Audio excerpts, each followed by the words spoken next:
নওয়াজ একজন কবি ছিলেন, উনি বলেছেন ওয়াকুল্লি মাইয়াদাঈ ফিল ইলমি ফালসাফাতান হাবাসতা শাইআন ওয়া গাবাত আনকা আশিয়াউ। কেউ যদি তোমারে বলে যে আমি সব জানি, তুমি দুই আঙ্গুল দেখিয়ে বলো তুমি কিচ্ছু জানো না, তোমার শিখার অনেক বাকি।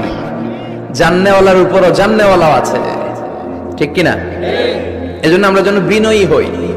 বিনয়, হাম্বলনেস, আরবিতে বলে তাওয়াদু, এটা খুবই জরুরি। এগুলো আমাদের মধ্যে এখন নাই। আমাদের মধ্যে ইগো প্রবলেম আছে না নাই?